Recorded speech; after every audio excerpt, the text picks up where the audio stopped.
Hi, this is Chloe Sears, and this is my alternative assignment for Module 9, in which we read the essay and integral perspective and watched the 4 supplemental videos.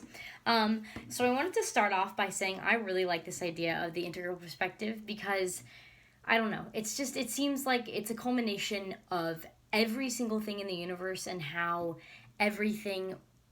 relates to everything else and how that helps make up our individual selves, how each decision as well as each thing that we study, how everything relates to everything and how everything needs something else to go with it, is that it can't just be an individual experience. So I thought that was really an interesting part of this philosophy that's really a lot more modern than any of the other ideas that we've studied so far. I also enjoyed that it's like it's a living man and his living ideas, it's really, really applicable now, and it's really, really relevant because it's so new and it's so close to what we're going through as individuals. So I thought that was really interesting. I found this quote within the essay, the grand unified theory of everything, as a description of the integral perspective. I thought that was really interesting because it reminded me of an idea that was presented in a last module. This kind of idea that everything has a type of reaction with it, is that everything gives rise to its opposites. It's kind of this idea that the opposites, while they may not be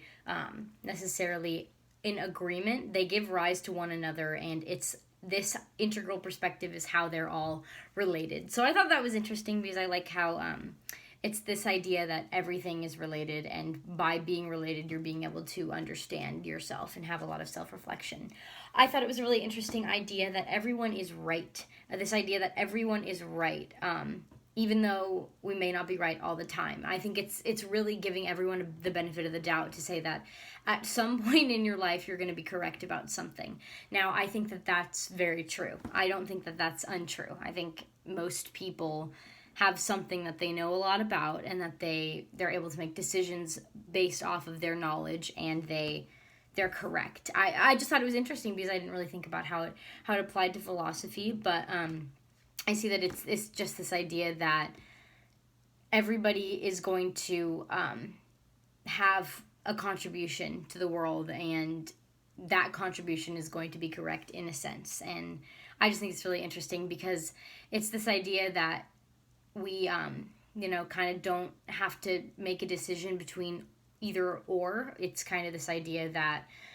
we are able to pick and choose things from every single side and don't have to have a distinct opinion because everything is related and everything gives rise to something. It's opposite. So it's that everything is related, you're not having to make a decision between the two. I really, really enjoyed the example about politics because I thought it was really interesting, is because there's not just one side that's correct. That's why you get to vote, because it's your opinion. And while at times we may not think that we enjoy the other party, each gives rise to something else that's important. It's this idea of Republican is more of thinking about the individual and putting responsibility on the individual, versus this idea of being a Democrat is putting more responsibility on society. And I think it's really interesting because each gives rise to something that's completely different. But you need both sides to be able to function as a society, and I think that it was a really strong example in regards to this idea of the integral perspective. Is it's kind of that we can't have just one because we need both to be able to actually function as a society, and to be able to allow individuals to have a sense of free will to make a decision in a sense, but while also letting society function, because you need both aspects of it. I thought it was an interesting idea that by having this idea of everything being connected, you have more choices, and as you know more and as you figure out how one thing gives rise to the other, and you see that both aspects of every single thing within life are important, you're allowing to have a better decision, and you're allowed to make a different decision for different times. So that was another idea that was presented within the essay, was kind of this idea that we as individuals make decisions based off of circumstance. So it's that at a point in time I might make a decision for myself versus another time when I might make a decision that's right for society. So I thought that was interesting because it's another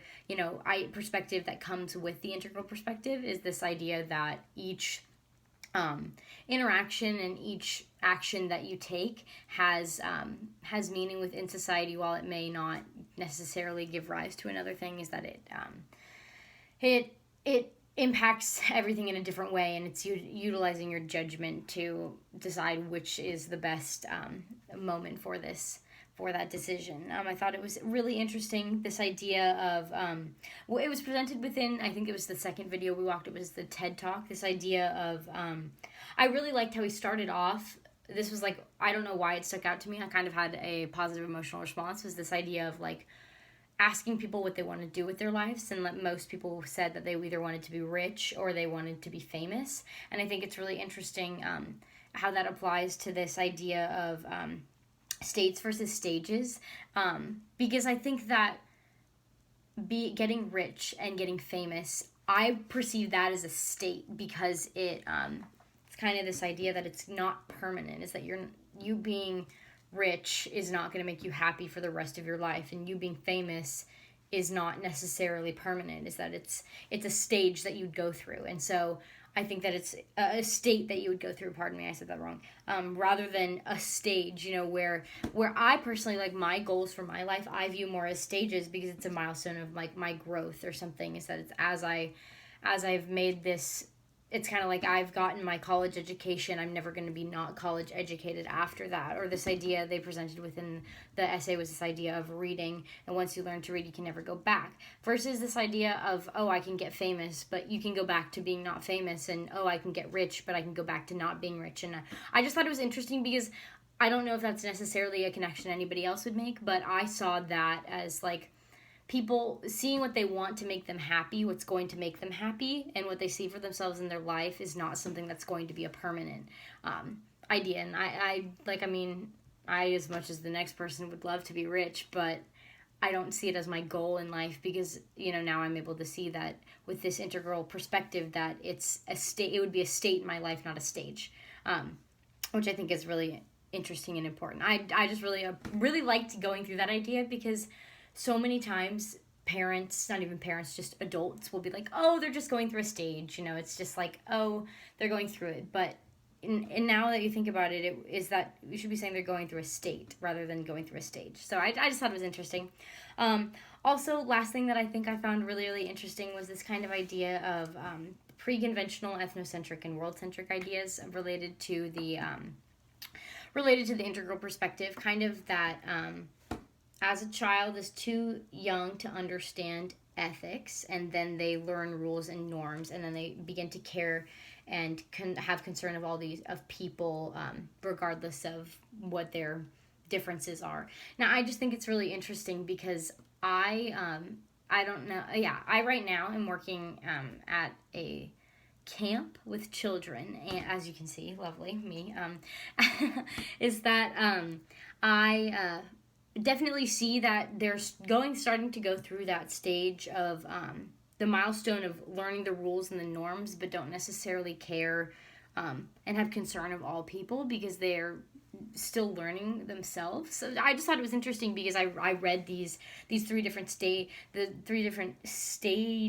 or states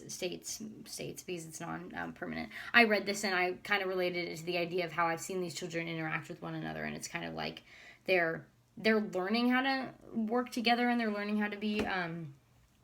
kind to one another, and going through this idea of learning as an individual and developing the sense of, oh, I have a responsibility to be respectful to all the people that I'm around, rather than just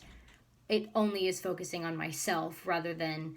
it's that they have a responsibility to be aware that every individual within the camp space, for them at least, is being respected and is being treated in a positive way, rather than just, oh, I'm focusing on myself, and I'm just too young to understand being kind to another individual. So I just think it's interesting, because I can see it happening, as I can see these students going through this integral ideas, that they're starting to develop a sense of